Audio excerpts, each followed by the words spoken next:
നമസ്കാരം. ശശി തരൂരിനെ ഒപ്പം കൂട്ടാനാണ് CPM-ന്റെ നീക്കം. ഇടതുമുന്നണിയിലേക്ക് ശശി തരൂരിനെ ക്ഷണിക്കുകയാണ് CPM. CPM-ന്റെ ഉന്നത നേതാവ് തന്നെയാണ് തരൂരുമായി ബന്ധപ്പെട്ടത്. കേരളത്തിലുടനീളം 15 സീറ്റ് നൽകാമെന്നാണ് വാഗ്ദാനം. പുതിയ പാർട്ടി ഉണ്ടാക്കി ഇടതുമുന്നണിയിലേക്ക് വരാനാണ് നിർദ്ദേശം. അർഹിക്കുന്ന പരിഗണന നൽകാമെന്നും തരൂരിനെ മുതിർന്ന CPM നേതാവ് അറിയിച്ചു.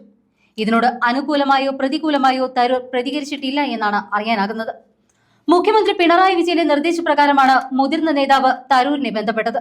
ശശി തരൂർ പുതിയ പാർട്ടി രൂപീകരിച്ച് വരികയാണ് എങ്കിൽ LDF-ൽ അർഹമായ പരിഗണനയും 15 സീറ്റുകളും നൽകാം എന്നതാണ് വാഗ്ദാനം.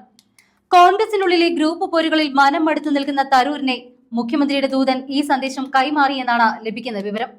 കേരളത്തിലെ ക്രിസ്ത്യൻ നായർ വോട്ടുകളിലും യുവാക്കൾക്കിടയിലും തരൂരിനുള്ള സ്വാധീനം വോട്ടാക്കി മാറ്റുക എന്നതാണ് ലക്ഷ്യം. തരൂർ കോൺഗ്രസ് വിടുകയോ പുതിയ പാർട്ടി ഉണ്ടാക്കുകയോ ചെയ്താൽ UDF-ന്റെ അടിത്തറ ഇളകും. ഇത് തന്നെയാണ് CPM-ന്റെ പ്രതീക്ഷ. കോൺഗ്രസിലെ ഒരു വിഭാഗം നേതാക്കളെയും അണികളെയും അടർത്തിയെടുക്കുക എന്നതാണ് CPM-ന്റെ ലക്ഷ്യം. CPM-ന്റെ ഈ മെഗാ ഓഫറിനോട് തരൂർ ഇതുവരേക്കും അനുകൂലമായോ പ്രതികൂലമായോ പ്രതികരിച്ചിട്ടില്ല. ലഭ്യമായ വിവരങ്ങൾ പ്രകാരം മുഖ്യമന്ത്രിയുടെ അതിവിശ്വസ്തനായ ഒരു മുതിർന്ന CPM നേതാവ് കഴിഞ്ഞ ദിവസങ്ങളിൽ തരൂരുമായി അതീവ രഹസ്യമായി ആശയവിനിമയം നടത്തി. വെറുമൊരു ക്ഷണമല്ല, കോൺഗ്രസ് നേതൃത്വത്തെ പോലും ഞെട്ടിക്കുന്ന വാഗ്ദാനങ്ങളാണ് ഇടതുപക്ഷം മുന്നോട്ട് വെച്ചിരിക്കുന്നത്. തരൂർ സ്വന്തമായി ഒരു പാർട്ടി രൂപീകരിച്ച് വരികയാണെങ്കിൽ വരാനിരിക്കുന്ന നിയമസഭാ തിരഞ്ഞെടുപ്പിൽ 15 സീറ്റുകൾ വരെ നൽകാമെന്നതാണ് വാഗ്ദാനം.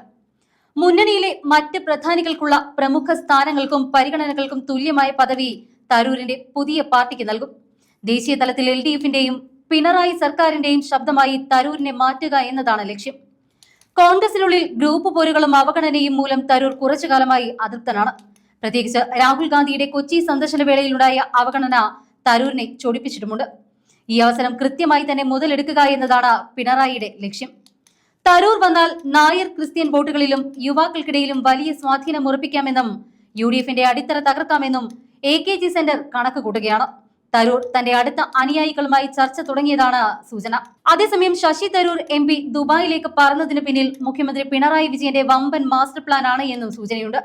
കോഴിക്കോട് പര്യടനത്തിനിടയിൽ മുതിർന്ന CPM നേതാവ് തരൂരിനെ ഫോണിൽ ബന്ധപ്പെട്ട് പുതിയ ഓഫർ മുന്നോട്ട് വെച്ചതിന് പിന്നാലെയാണ് തരൂരിന്റെ ഈ ദുബായ് യാത്ര.